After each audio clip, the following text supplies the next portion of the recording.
Hallelujah! We have a good Father. Amen?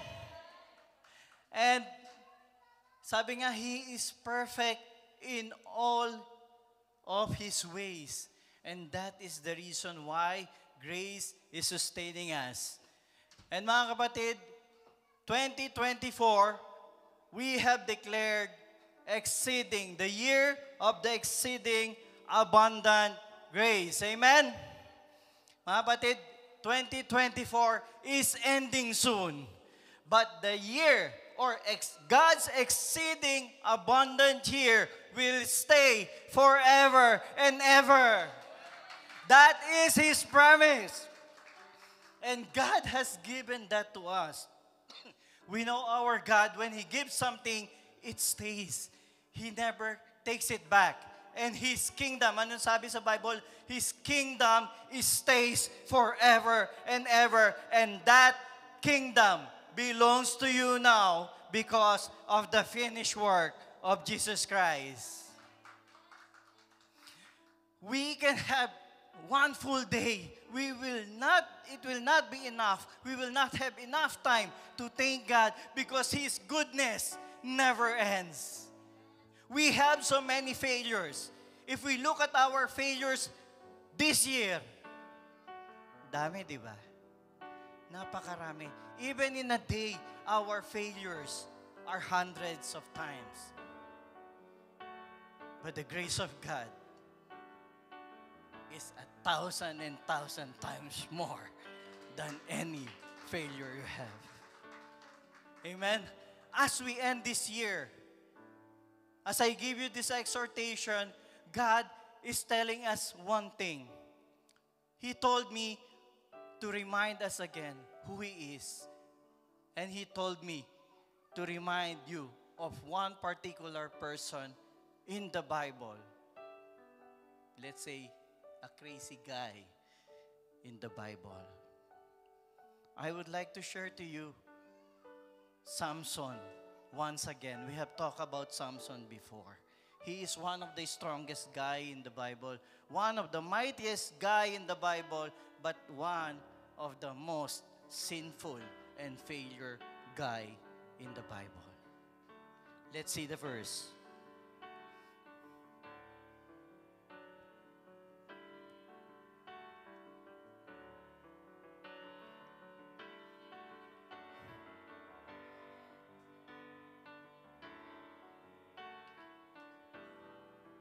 Amen.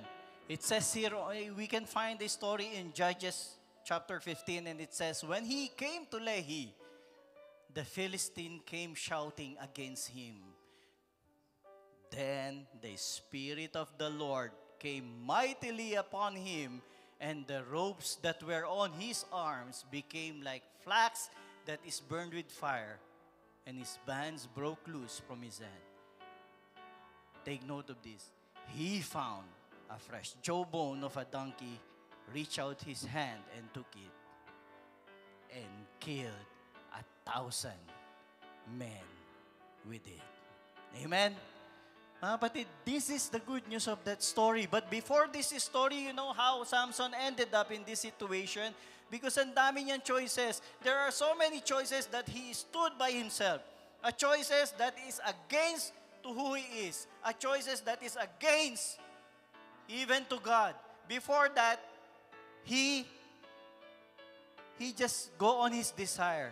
He desired a Gentile woman or a woman that is not supposed to be loved by them. During the time, the Jews are very particular in their law. They should not marry out of their out of their race or out of their community. But he insists on going there. So that is a violation. And then after that, during this time, they are not allowed to touch dirty things like carcasses. This time, Samson even ate out of the carcass of the lion. And what makes it worse, he brought some home and give it to his parents. Ang galing, nandamay pa, di ba? But here we are. What I would like to highlight, this year we have so many failures. But there is one good thing, the Spirit of the Lord came mightily upon all of us. Because of the finished work of Christ. During that time, paalis-alis yung Holy Spirit. During that time, dahil they are still under the law, the Spirit lives and comes only when it's needed. Mga kapatid, we are in an exceeding abundant grace because the Spirit of the Lord stays for us forever and ever. And His name is Jesus Christ. His name is Emmanuel, the God with us, who will never leave us nor forsake us. That makes our year, every year, exceeding and abundantly because of the grace of God. And regardless, even if we fail 100 times, the Lord our God will say, my grace is even more than you can imagine. Of course, we don't want to fail. Because if we fail, it will not be beneficial to us. Samson ended to this situation because of his failures. But God is always there to save him. God will never leave you nor forsake you, especially now Jesus did everything on the cross. Nothing can take that away from you. And see what happened when the Lord is with you. Even the ropes that bind you, there are many things that is binding us. We are bound by sin. We are bound by our ways. We are bound by all our problems. We are bound by our finances, family, relationship, whatever you think that can bound you, it bounds you, but it will be like flax that is burned when the Lord is with us. Sabi kanina ni Sister Maribik, our greatest provision is Jesus Christ, and that is the good news because He stays and He is always faithful to be with us all the time. His bonds broke loose from His hand. And then this is the one. He found a fresh jawbone of a donkey. Well, praise God, at least fresh. Because if it's an old one, it's brittle, it can break anytime. This is us exactly. A fresh jawbone. Ano to? Mga kapatid, if Samson has his choice that time, will he pick up the jawbone? If there is what? A spear?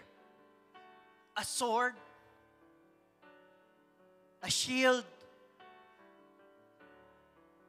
AK-47? M16? 45? If there is anything better, a better weapon, a better tool, definitely Samson will choose that. But the Lord gave him a jawbone. Not even a jawbone of a dinosaur, but it's a jawbone of a donkey. Donkey, di ba?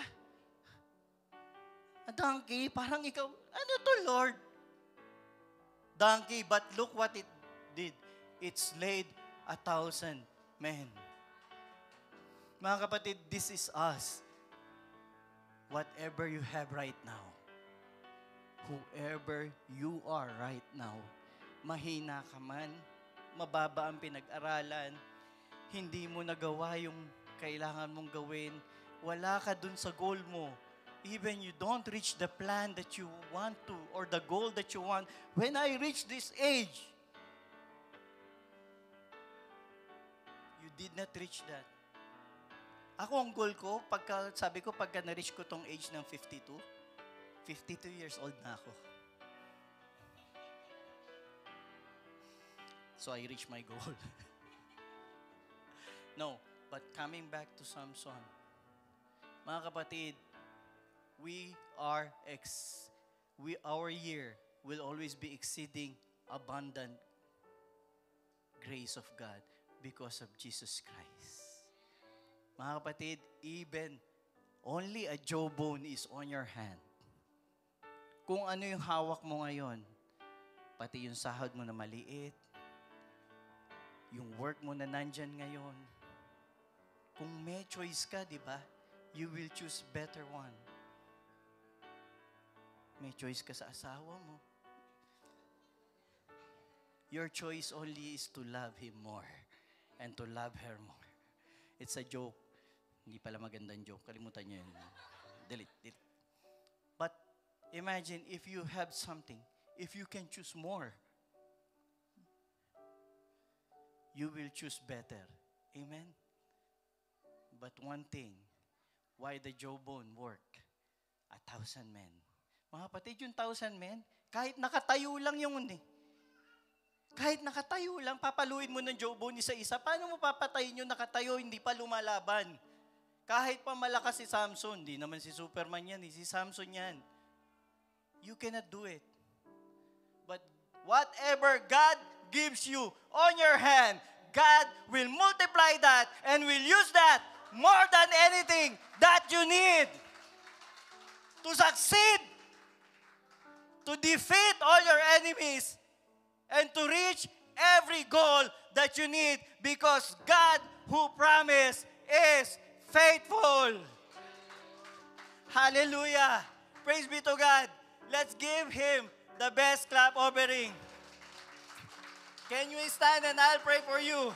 A simple prayer. Lord, hallelujah, thank you because you have given each one of us our own jawbone that will be sustaining us through the years of our life.